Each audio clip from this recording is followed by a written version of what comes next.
الموضوع كنت انا مستغربه على فكره في الاول، اللي هو كنت بسمع الكلام ده على الجروبات بس ما كنتش متخيل ان الموضوع يوصل لحد انا فاهم. فاللي هو انا استغربت من الموضوع. عايز احكي لك التفاصيل بسرعه، فيلا بينا نبدا الفيديو. ما تنساش تدوس لايك للفيديو وتشترك في القناه ويلا بينا.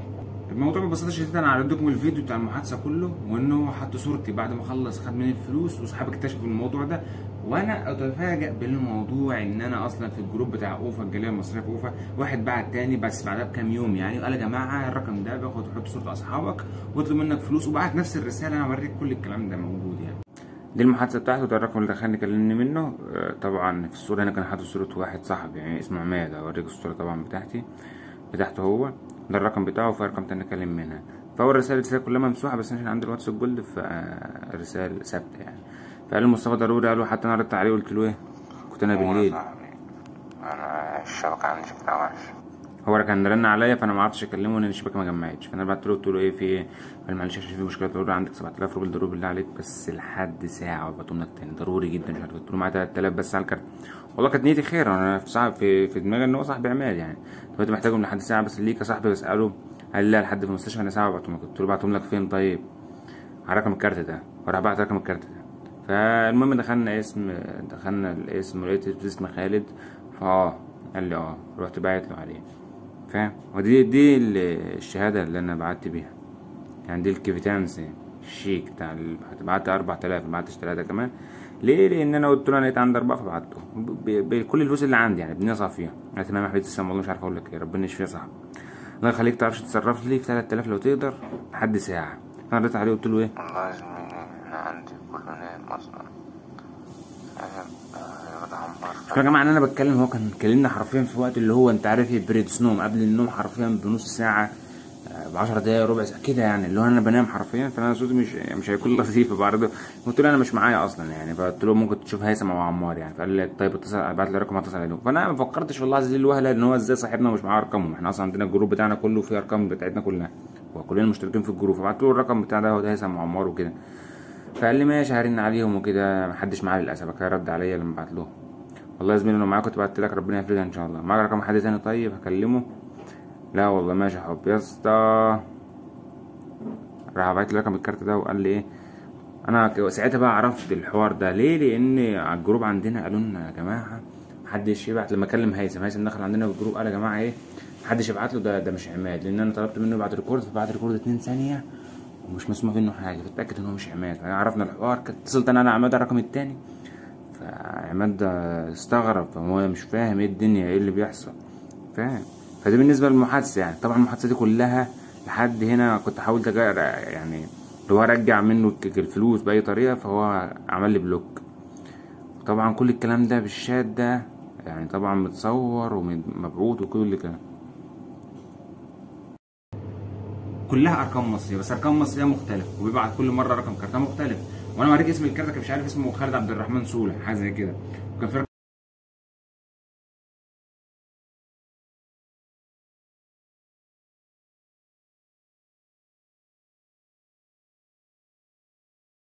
رقم كارت ثاني بس انا ما اعرفش اجيب الاسم بتاعه فاهم.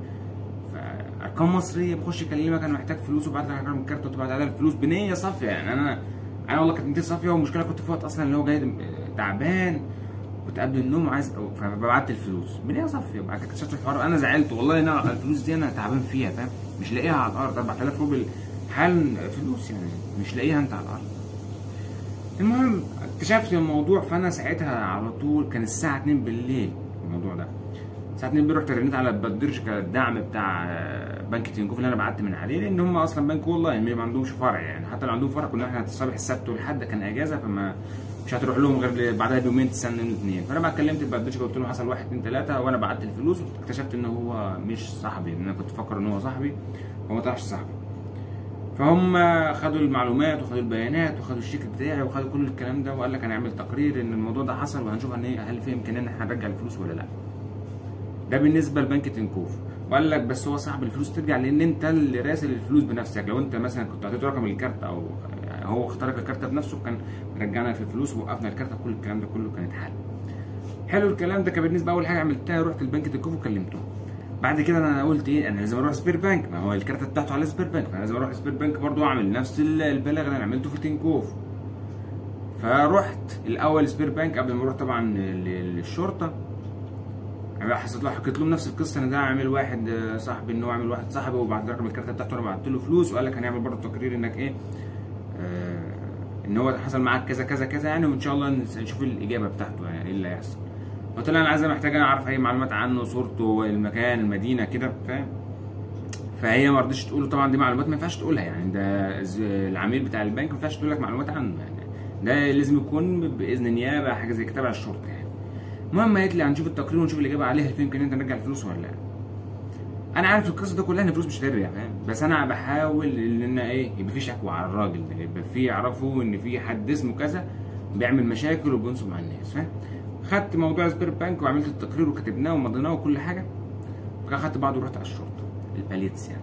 ودي اول مره اروح فيها فعلا في روسيا، اكتر من 3 سنين انا عمري ما دخلت ادلينا باليتس يعني، ما رحتش دخلت اسم شرطه قبل كده في روسيا كلها.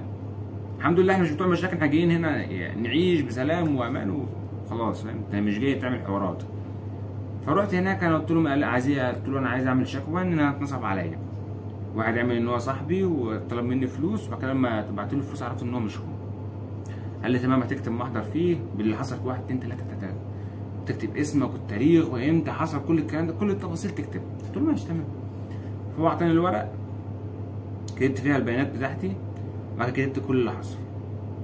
المشكله ان انا خدته وحش يعني، سواء عربي او انجليزي او روسي انا خدته وحش، مش اي حد يفهمه بصراحه يعني. فهو قعد يقرا فيه شويه، اللي فهمه فهم، متاكد من شويه البيانات بتاعتي، قال لك هي دي قلت له اه. متاكد من السكن ومن الاسم، قلت له اه كذا كذا كذا. خد برده الباسبور عشان يشوف الاسم متطابق ولا لا، كل الكلام ده كله. فبعدين هو ما فهمش كل المحضر اللي انا كتبته، ما فهمش كل التفاصيل، فهو طلب من زميل لي قال له تعالى الراجل ده كذا كذا وحصل معاه 1 2 3. فالراجل طلب مني ان هو اخش معاه جوه. عشان تخش معاه جوه لازم تتفتش يعني، ده احنا كل ده بره في اللي هو قسم البلاغات، او انك هتعمل محضر او كذا او تشتكي من حاجه. فعشان تخش جوه لازم تتفتش في كل حاجه، لازم تشوف معاك ايه. ففتش الدنيا تمام، دخلت معاه وخدني معاه المكتب. بصراحه يعني تعامل 10 على 10 يعني، ما شفتش اي مشكله في الموضوع ده. فدخلني معاه المكتب وقال لي بقى احكي لي 1 2 3 حصل ايه. فتحت الشات وحكيت له كل رساله والترجمه بتاعتها، كل رساله والترجمه بتاعتها، كل رساله والترجمه بتاعتها. وازاي عرفت انا ايه ان ده مش ان ده مش صاحبي يعني. وبعت له الرسائل بتاعت الجروب ان ده حصل 1 2 3، صاحبي دخل وطلب منه كذا، وبعد كده اتصلت بصاحبي في الاخر، وبعد كده صاحبي كان مصدوم. كل الكلام بالتفاصيل بالعربي وبالروسي مترجم. هو كاتبه في المحضر بالظبط، كان حوالي 3 صفحات المحضر. طبعه وخلصه عطاهولي، قريته كله تاني، وقال لي اتاكد من كل الكلمه انت قلتها دي مظبوطه عشان اتوقع عليها وهنعمل معاها. قلت له تمام. قريتها كلها وقلت له اتاكد، شيكت عليها بمعنى صح، قلت له تمام. والصور السكرينات بتاعت الشات بعتها له كلها، والرقم بتاعه بعتها له كله.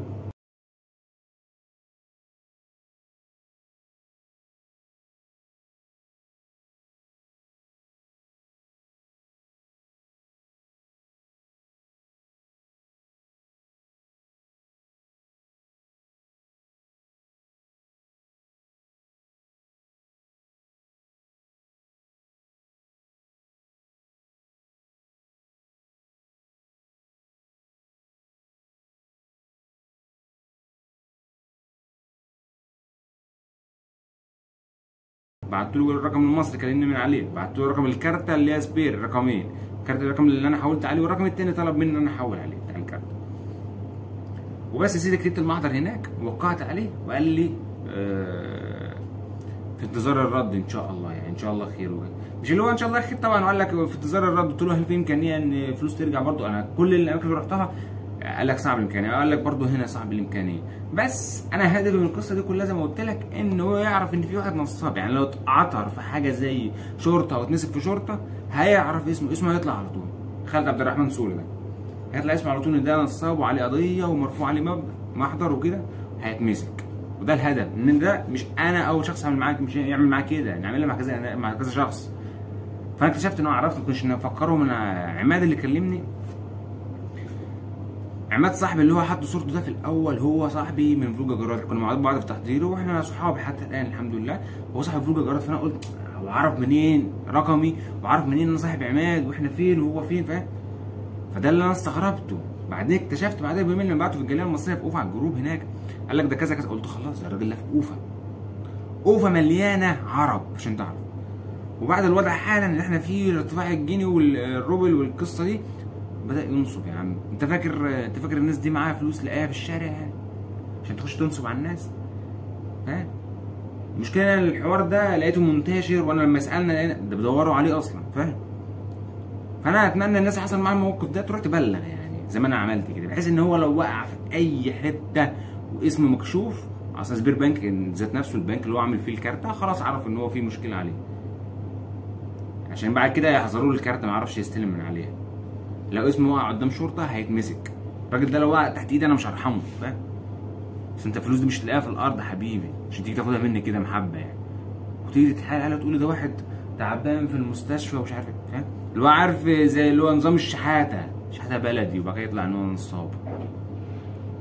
فانا الواحد يعني في ساعتها الواحد اتعصب، لان الفلوس دي الواحد ما كانش جايبها بسهوله يعني، وانا كنت عاملها في دماغي حاجه تانية، بلان تاني ان انا اعمل حاجه بالفلوس دي.